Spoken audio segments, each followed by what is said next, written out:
چاہے مستورات کے اعتبار سے ہو، وہ چاہے دوست اور دشمن کے اعتبار سے ہو، وہ چاہے سگے رشتے کے اعتبار سے ہو، وہ چاہے جون سا بھی رشتہ ہو اور زندگی کا جون سا بھی ڈپارٹ اور شعبہ ہو، اللہ کے رسول صلی اللہ علیہ وسلم کو اللہ تبارک و تعالیٰ نے رحمت للعالمین بنا کر کے بھیجا، اور خود قرآن کے اندر اللہ تبارک و تعالیٰ نے کہا کہ لَقَدْ كَانَ لَكُمْ فِي رَسُولِ اللَّهِ أُسْوَةٌ حَسَنَةٌ۔ پورے دنیا کی نہ صرف یہ کہ مسلمانوں کے لیے، انسانوں کے لیے کہا گیا کہ اگر تم کامیابی چاہتے ہو، اگر تم عروج چاہتے ہو، اگر تم ترقی چاہتے ہو، اگر تم سرخروئی چاہتے ہو، اگر تم رسپیکٹ چاہتے ہو، اگر تم عزت چاہتے ہو، تو ضروری ہے کہ تم اپنی زندگی کے اندر نبی کا طریقہ لے آؤ۔ نبی کے طریقہ کے بغیر لَقَدْ كَانَ لَكُمْ فِي رَسُولِ اللَّهِ، تمہارے زندگی میں تمہارے لیے نبی رسول کا اسوہ، رسول کا طریقہ ہی آئیڈیل ہے، اس سے ہٹ کر کے کچھ بھی نہیں ہے۔ ایک جگہ تو اللہ نے اور صاف لفظوں میں کہا ان کنتم تحبون اللہ فاتبعونی، معاملہ اتنا صاف اور واضح ہے کہ اے لوگو، اگر تم اللہ کو مانتے ہو، اللہ کو ایک مانتے ہو، اللہ کو اپنا معبود مانتے ہو، اللہ کی پوجا اور پرستش کرتے ہو، سب کچھ کرتے ہو، یقیناً اس وقت تک تم اللہ کی ربوبیت کے دعوے کا تم اصل قائلین نہیں ہو سکتے ہو جب تک تمہاری زندگی نبی صلی اللہ علیہ وسلم کی زندگی کے مطابق نہ ہو جائے۔ کوئی شخص نماز چھوڑے اور اپنے آپ کا مسلمان ہونے کا دعویٰ کرے، کوئی شخص فرائض اسلام کا انکار ہو اور پھر وہ اللہ تبارک و تعالیٰ کا رب ہونے کا دعویٰ کرے اور محمد صلی اللہ علیہ وسلم کے طریقے سے ہٹ جائے اور پھر وہ مسلمان ہونے کا دعویٰ کرے۔ ہم جب قرآن پڑھتے ہیں، حدیث کا مطالعہ کرتے ہیں، تو ہم یہ بات جگہ جگہ ہر جگہ یہ محسوس کرتے ہیں کہ اللہ کے نبی علیہ السلام نے جو زندگی جینے کا سلیقہ اور طریقہ ہمیں دیا، ایک مسلمان ہونے کی حیثیت سے کہیں نہ کہیں عالم مجھ سے کوسوں پرے ہو چکے ہیں۔ آئیے تو حدیث میں نے آپ کے سامنے پڑھی، میں اس حدیث کا ترجمہ اور تفسیر آپ کے سامنے کرتا ہوں۔ پیارے نبی صلی اللہ علیہ وسلم کی حدیث ہے کہ لا یؤمن احدکم حتی اکون احب الیہ من والدہ وولدہ والناس اجمعین۔ اگر اس حدیث کو ہی ہم سمجھ لیں، بخاری شریف کی بڑی مشہور حدیث ہے یہ، اگر ہر ایک مسلمان اس حدیث کو ہی سمجھ لے تو یقیناً میں سمجھتا ہوں کہ اس کی زندگی کا ڈگر جو ہے نا صحیح نہج پر آ جائے، زندگی جینے کا طریقہ صحیح نہج پر آ جائے۔ پیارے نبی صلی اللہ علیہ وسلم نے کیا کہا کہ لا یؤمن احدکم، اے لوگوں کان کھول کر کے سن لو، تم میں سے کوئی بھی اس وقت تک سچا پکا مسلمان نہیں ہو سکتا ہے جب تک اس کے نزدیک اس کے مال، اس کے آل اولاد اور دنیا کی تمام چیزوں سے بڑھ کر میں محبوب نہ ہو جاؤں۔ کیا مطلب کہ نبی کی اطاعت، نبی کی چیزیں ہمارے نزدیک اتنا پسندیدہ ہو جائے، اتنا محبوب ہو جائے کہ نبی کے سنت اور نبی کے طریقوں کے مقابلے میں دنیا کی تمام چیزوں کو ہم پیچھے چھوڑنے والے بن جائیں۔ جی، کہ جب نبی کا نام آ گیا، نبی کا طریقہ آ گیا، نبی کے تقاضے جب ہمارے سامنے آ جائیں تو خود اللہ کے نبی ہمیں سکھا رہے ہیں کہ لا یؤمن احدکم حتی اکون احب الیہ من والدہ وولدہ والناس اجمعین۔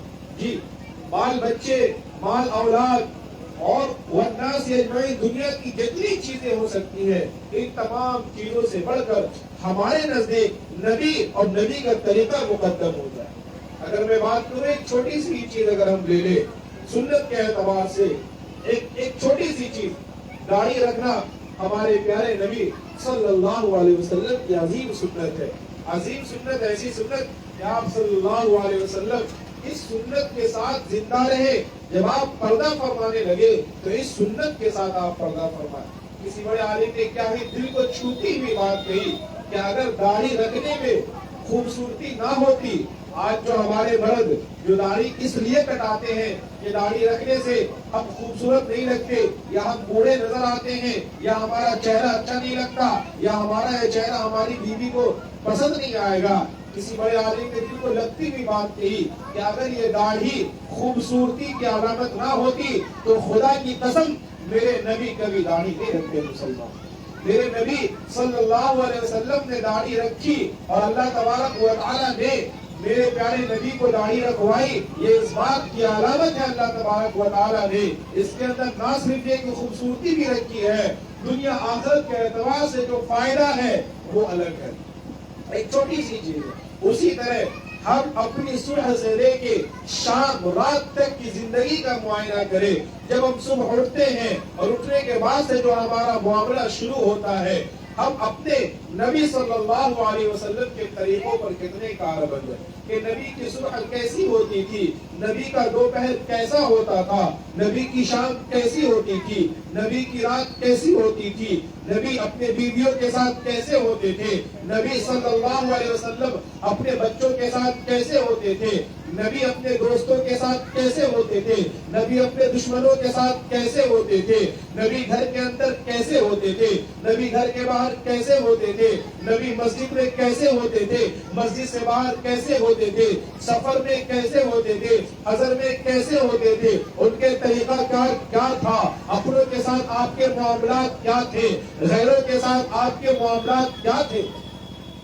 ایک یہودی بچہ ہے، ایک یہودی بچہ ہے جی، وہ بچہ آخری جاگری کے عالم میں ہے، اسے موت آنے والی ہے اور اللہ کے نبی صلی اللہ علیہ وسلم کو خبر لگتی ہے، آپ دوڑے دوڑے جاتے ہیں، اس بچہ سے ملاقات کے لیے جاتے ہیں، بچہ آخری سانس لے رہا ہوتا ہے، بچے کا باپ وہیں پر ہوتا ہے، بچے کا باپ جانتا ہے یہ میرا بچہ اس نبی برحق سے محبت کرتا ہے، اس نبی برحق کی بات کو ماننا بھی چاہتا ہے، ان کے دین پر ایمان بھی لانا چاہتا ہے، اور خود اللہ نے قرآن کے اندر کہا الذین یعرفون کما یعرفون ابناءہم، یہود و نصارہ کے بارے میں کہا کہ اے اللہ کے نبی یہ یہود و نصارہ آپ کو اسی طرح پہچانتے ہیں جس طرح یہ اپنے بیٹوں کو پہچانتے ہیں، لیکن دشمنی نے، عداوت نے، دنیاوی نفرت نے اور حسد اور جلن نے انہیں اس بات سے روکی ہوا ہے کہ وہ آپ کو اپنا نبی تسلیم کرے۔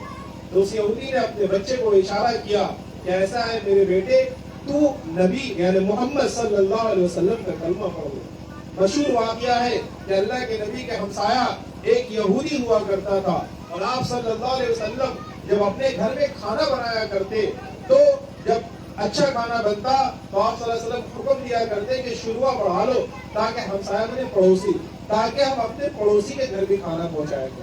پڑوسیوں کے معاملات تو ایسے رہیں، اللہ کے رسول صلی اللہ علیہ وسلم نے پڑوسیوں کے تعلق سے اتنی باتیں بتائیں کہ خود اللہ کے رسول کہہ رہے ہیں کہ جبرائیل امین پڑوسیوں کے حکم کے تعلق سے اتنی حدیثیں لے کر کے آئے، اتنی باتیں اللہ کا اتنا احکام لے کر کے آئے کہ میں محمد بن عبداللہ مجھے ڈر ہوا کہ کہیں پڑوسیوں کو جائیداد اور پراپرٹی جو ہوتا ہے نا مرنے کے بعد جو بال بچوں کو جائیداد ملتا ہے، اللہ کے رسول کہہ رہے ہیں پڑوسیوں کے اتنے حقوق بتائے گئے ہیں، اللہ جبرائیل امین کے ذریعے اتنے حقوق مجھ تک بھیجے کہ مجھے ڈر ہوا کہ کہیں پڑوسیوں کو بھی مرنے کے بعد جائیداد کا حق نہ دے دیا جائے۔ ایک اور بہت صاف حدیث ہے اللہ کے پیارے رسول صلی اللہ علیہ وسلم کی کہ تم میں سے اس وقت تک کوئی سچا پکا کامل مسلمان نہیں ہو سکتا ہے کہ خود تو کھانا کھائے، پیٹ بھر کر کے کھائے اور اس کا پڑوسی بھوکا رہے۔ اچھا آپ کو تعجب ہوگا پڑوسی کسے کہتے ہیں؟ علماء نے لکھا ہے آپ کے گھر کے اگل بغل 40 گھر، کتنے گھر؟ چاروں طرف 34 سے 40 گھر، یہ 40 گھر آپ کے پڑوسی ہیں۔ پڑوسی کا کیا مطلب؟ ایک ہوتا ہے رشتہ دار، وہ تو آپ کا اپنا ہے، سگا ہے، اپنا خون ہے، رشتہ داری الگ چیز ہے، پڑوسی الگ چیز ہے۔ ہو سکتا ہے ہمارے پڑوس میں ایسا بھی ہو سکتا ہے جس کا دین و دھرم ہمارے دین دھرم سے الگ ہوگا، لیکن ہمارا دین یعنی کہ ہمارے نبی ہمیں یہ سکھلاتے ہیں اگر میں ایک مسلمان، میرا گھر یہاں پر ہے اور میرے گھر کے بغل میں وہ چاہے کوئی بھی رہنے والا ہو، ہمارے نبی ہمیں یہ سکھاتے ہیں کہ وہ ہمارے بہتر ویوہار کا، بہتر اخلاق کا سب سے پہلا حقدار ہے۔ یہ نہیں ہونا چاہیے کہ چند چیزوں میں فرق ہونے کی وجہ سے چھوٹی چھوٹی سی بات پر لڑائی ہو جائے یا گالی گلوج ہو جائے یا کوئی ایسی چیز ہو جائے۔ یہ بھی ہم اپنے پیارے نبی صلی اللہ علیہ وسلم کی زندگی سے سیکھتے ہیں۔ کیا سیکھتے ہیں؟ کہ پیارے نبی صلی اللہ علیہ وسلم آپ کے کھانے میں زہر ملا دیا جاتا ہے، کھانے میں زہر ملا دیا جاتا ہے. آپ کا کیا خیال ہے؟ ہم سب یہاں بیٹھے ہیں, میرا ابا ہو, اگر ہمیں پتا چلے کہ کچھ لوگ میرے ابا کو مارنے کی, مرڈر کرنے کی پلاننگ کر رہے ہیں, تو ہم لوگ کیا کریں گے؟ اس آدمی کو چھوڑیں گے؟ اگر ہمیں پتا چل جائے کہ ایک آدمی میرے ابا کو مارنے کی پلاننگ کر رہا ہے, اور ظاہر سی بات ہے اگر ہم کو خبر لگ گئی تو اس آدمی کو قتل نہیں چھوڑیں گے.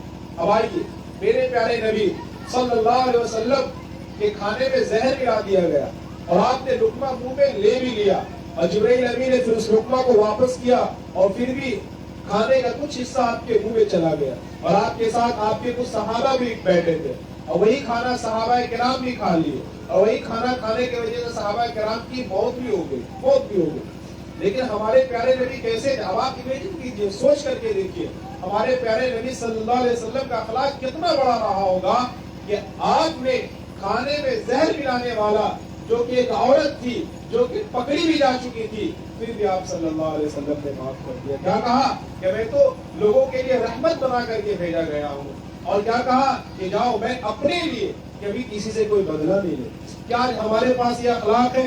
اللہ معاف کرے, ہم تھوڑی سی زمین کے لیے, تھوڑی سی چیزوں کے لیے, اللہ معاف کرے, میں چونکہ اس بستی کا ہوں تو میں اس بستی کو بہت قریب سے جانتا ہوں, ہر گھر کا معاملہ ہے, چھوٹی چھوٹی سی چیزوں کے لیے, چھوٹی چھوٹی سی بات کے لیے, بچوں کے روائے کے لیے ہمارا معاملہ اتنا بڑھ جاتا ہے کہ سر کان پھٹ جاتا ہے اور معاملہ پولیس تھانے پر پہنچتا ہے. میرے پیارے, یہ ہم تو ہو سکتے ہیں, لیکن ایک مسلمان, اور ایک ایسا مسلمان جو نبی کو بھی مانتا ہو, قرآن کو بھی مانتا ہو, اور اللہ کو اپنا رب بھی مانتا ہو, ایک مسلمان ایسا بھلا کبھی نہیں ہو سکتا ہے. اسی طرح پیارے نبی صلی اللہ علیہ وسلم کی زندگی جب ہم دیکھتے ہیں تو ہم سیکھتے ہیں. کیا سیکھتے ہیں؟ آپ دیکھیے, امیجن کیجئے, ہمارے پیارے نبی صلی اللہ علیہ وسلم کی بیویاں, جی اللہ تبارک و تعالی نے ضرورت کے مطابق, خوب سمجھیے, ضرورت کے مطابق آپ کے نکاح کروا, اللہ نے کروایا, نبی نے اپنی ذات سے کچھ بھی نہیں کیا, اللہ نے نکاح کروایا. آپ صلی اللہ علیہ وسلم کی ایک بیویاں ذات ہے. آپ سوچیں, ہم لوگ شادی کرتے ہیں, ہمارے پاس تو ایک ہی بیوی ہوتی ہے نا, اور جی, اور کیا کچھ معاملہ نہیں ہوتا, دونوں طرف سے معاملہ ہے. ہم جب سماج میں دیکھتے ہیں, میں نے یہاں تک دیکھا کہ بیچارہ مرد زیادہ تر گھر چھوڑ کر کے باہر رہتا ہے, یار گھر جائیں گے وہی کچھ وغیرہ وغیرہ. اور جناب والا میرے پیارے نبی صلی اللہ علیہ وسلم کے معاملات کیا تھے؟ ایک سے زائد ازواج مطہرات ہیں, اور ہر بیوی کو یہ خواہش ہے کہ نبی صلی اللہ علیہ وسلم کا زیادہ سے زیادہ وقت میرے ساتھ گزرے. پوری زندگی نہ کبھی کوئی انبن ہوتا ہے, نہ کبھی کوئی معاملہ, نہ کبھی کوئی بات.